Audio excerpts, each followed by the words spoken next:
Hello students, welcome again to Bose Kerala. അപ്പൊ last വീഡിയോയിൽ നമ്മൾ ഡിസ്കസ് ചെയ്തത് അസൈൻമെന്റ് ടോപ്പിക്സും എങ്ങനെ അസൈൻമെന്റ് എഴുതാമെന്നൊക്കെ ആയിരുന്നു. അപ്പൊ ഇന്ന് നമുക്ക്, അതായത് ഇന്ന് 20-ാം തീയതി ഞാൻ പറഞ്ഞിട്ടുണ്ടായിരുന്നു അസൈൻമെന്റ് നമുക്ക് അപ്ലോഡ് ചെയ്യാനുള്ള ഓപ്ഷൻ എനേബിൾ ആവുന്നു. അപ്പൊ നമുക്ക് എങ്ങനെയാണ് അസൈൻമെന്റ് അപ്ലോഡ് ചെയ്യുക, അതുകൂടാതെ നമ്മൾ ഇന്ന് ഒരു കാര്യം കൂടെ ഡിസ്കസ് ചെയ്യുന്നുണ്ട്. നമുക്ക് ടൈം ടേബിൾ വന്നിട്ടുണ്ട്, SLC പ്ലസ് ബോസയുടെ ടൈം ടേബിൾ വന്നിട്ട് അത് നമുക്ക് ഡിസ്കസ് ചെയ്യാം. അപ്പൊ നേരെ വീഡിയോയിലേക്ക് പോവാം.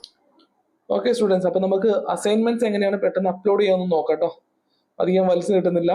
നിങ്ങൾ ഇന്റർഫേസ് ഇങ്ങനെ കാണാമല്ലോ. നിങ്ങൾ ഓപ്പൺ ചെയ്ത് കഴിഞ്ഞാൽ മേലിൽ ഒരു 3 ലൈൻസ് കാണാം. അത് ക്ലിക്ക് ചെയ്ത് കഴിഞ്ഞാൽ എക്സാമിനേഷൻ എന്നാണ് കേട്ടോ. അവിടെ അപ്ലോഡ് അസൈൻമെന്റ്സ് ഉണ്ടാവും. അതിൽ പോയി നിങ്ങളെ സബ്ജക്ട്സ് കാണാം. നിങ്ങൾ 5 ആണെങ്കിലും 6 ആണെങ്കിലും സബ്ജക്ട്സ് ഉണ്ടാവും. അതിൽ ഇപ്പൊ ഇംഗ്ലീഷ് ആണ് ഞാൻ എക്സാമ്പിൾ എടുക്കുന്നത്. അത് ചൂസ് ഫയൽ എടുക്കുക. അപ്പൊ നിങ്ങൾ ഡോക്യുമെന്റ്സ് ഗാലറിയിലേക്ക് പോകും.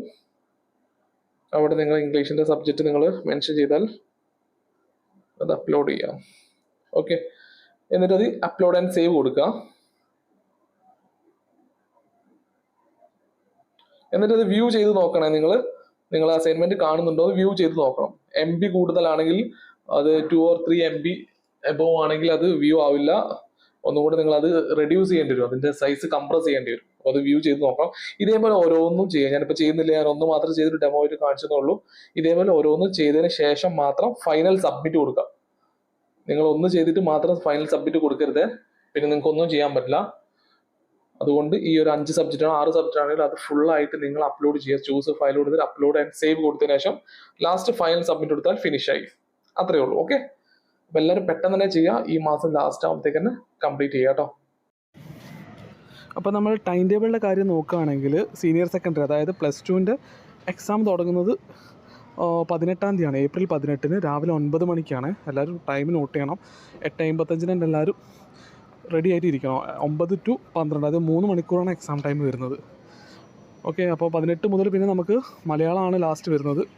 മലയാളം വരുന്നത് മെയ് 7-നാണ് കേട്ടോ ലാംഗ്വേജസ് വരുന്നത്. ഓക്കെ, അത്രയും ദിവസം നമുക്ക് എക്സാം കണ്ടിന്യൂസ് ആയിട്ടില്ല, ഇൻ ബിറ്റ്വീൻ ആണ്. അപ്പോൾ അതുകൊണ്ട് നിങ്ങളെ ടൈം ടേബിൾ നിങ്ങൾ വേറെ മാറ്റി എഴുതി വെക്കണം. പിന്നെ അതുകൂടാതെ നിങ്ങൾക്ക് അഡ്മിറ്റ് കാർഡിൽ നിങ്ങളുടെ ടൈം ടേബിൾ കറക്റ്റ് ഉണ്ടാവും. നിങ്ങളുടെ സബ്ജക്ട്സും ടൈം ടേബിളും കറക്റ്റ് അതിലുണ്ടാവും. ഇപ്പോൾ നിങ്ങളൊന്ന് മാറ്റി എഴുതി വെച്ചാൽ വളരെ നന്നായിരിക്കും. അതുപോലെ SLCയുടെ വരുന്നത് 18-നാണ് സ്റ്റാർട്ട് ചെയ്യുന്നത്. പക്ഷേ ടൈം ഡിഫറെൻ്റ് ആണ്. ഉച്ചയ്ക്ക് ശേഷമാണ് 2 മണി മുതൽ 5 മണി വരെയാണ് എക്സാം ടൈം. ഓക്കെ, നിങ്ങൾ 5 or 6 സബ്ജക്റ്റ് ആണെങ്കിൽ നിങ്ങളൊരു നോട്ട്ബുക്കിലോ ഒരു പേജിലോ നിങ്ങൾ ടൈം ടേബിൾ കറക്റ്റ് നിങ്ങൾ എഴുതി വെക്കുക. എന്നിട്ട് കറക്റ്റ് തന്നെ പങ്ക്ച്വലായിട്ട് എക്സാം അറ്റൻഡ് ചെയ്യുക കേട്ടോ. 2:15 ശേഷം, അതായത് SLCയുടെ 2:15 ശേഷം എക്സാമിന് നിങ്ങൾ എൻ്റർ ചെയ്താൽ നിങ്ങൾ ഡിസ്ക്വാളിഫൈ ആയിപ്പോവും. അതേപോലെ +2ൻ്റെ 9:15 ശേഷം വന്നാൽ ഡിസ്ക്വാളിഫൈ ആയിപ്പോവും.